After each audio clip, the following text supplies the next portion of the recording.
ചന്ദ്രരോഗം പിടിച്ച് വല്ലാതെ കഷ്ടത്തിലായി പോയ തൻ്റെ മകനെയും കൊണ്ട് ഒരു മനുഷ്യൻ യേശുവിൻ്റെ ശിഷ്യന്മാരുടെ അടുക്കൽ വന്നു. എന്നാൽ ആ മകനെ സൗഖ്യം വരുത്തുവാൻ അവർക്ക് കഴിഞ്ഞില്ല. അത് കണ്ട യേശു കർത്താവ് അവരോട് പറഞ്ഞതത്രേ, മത്തായിയുടെ സുവിശേഷം 17-ാം അധ്യായം 20-ാം വാക്യം, your faith is too small. നിങ്ങളുടേത് അല്പവിശ്വാസം അത്രേ.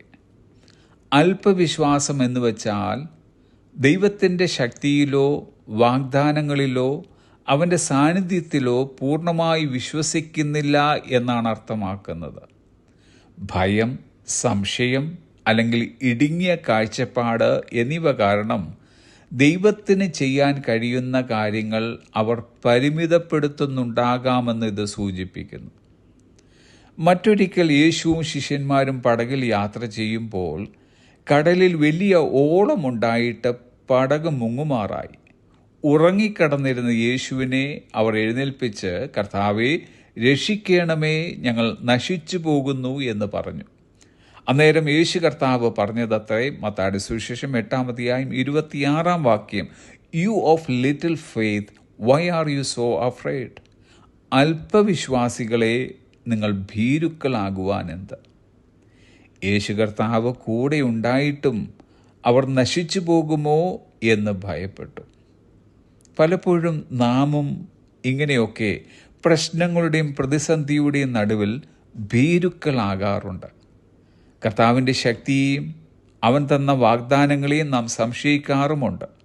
അതുകൊണ്ട് തന്നെയാണ് നമ്മുടെ ജീവിതത്തിൽ ദൈവപ്രവൃത്തി വെളിപ്പെടുവാൻ വൈകുന്നതിനുള്ള ഒരു കാരണം.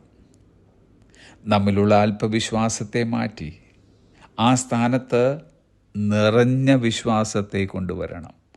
യേശു കർത്താവ് പറഞ്ഞതത്രേ, മത്തായിയുടെ സുവിശേഷം 17-ാം അധ്യായം 20-ാമത്തെ വാക്യം, നിങ്ങൾക്ക് കടുകുമണിയോളമുള്ള വിശ്വാസമുണ്ടായിരിക്കണം. അങ്ങനെയെങ്കിൽ ഈ മലയോട് ഇവിടെ നിന്ന് അങ്ങോട്ട് നീങ്ങുക എന്ന് പറഞ്ഞാൽ അത് നീങ്ങും.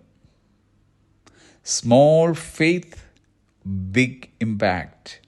ചെറിയ വിശ്വാസം, വലിയ പ്രവൃത്തി. ഒരു കടുക് ചെറിയ വിത്താണ്, പക്ഷേ അത് വലിയ ഒരു ചെടിയായി വളരുന്നു.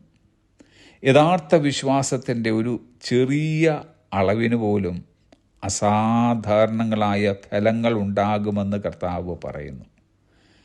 നമ്മുടെ വിശ്വാസം എത്ര ശക്തമാണെന്നും എത്ര വലിപ്പമുള്ളതെന്നും എന്നുള്ളതിൻ്റെ അടിസ്ഥാനമല്ല, മറിച്ച് ദൈവം എത്ര ശക്തമാണെന്നും എത്ര വലിയവനാണെന്നും എന്നുള്ളതിൻ്റെ അടിസ്ഥാനത്തിലാണ് വിശ്വാസം പ്രവർത്തിക്കുന്നത്.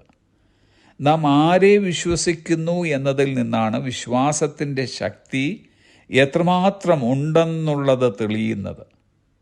അതുകൊണ്ട് തെറ്റായ നിലയിലുള്ള വളരെയധികം വിശ്വാസത്തെക്കാൾ നല്ലത് ഒരു വലിയ ദൈവത്തിലുള്ള ഒരു ചെറിയ വിശ്വാസമാണ്.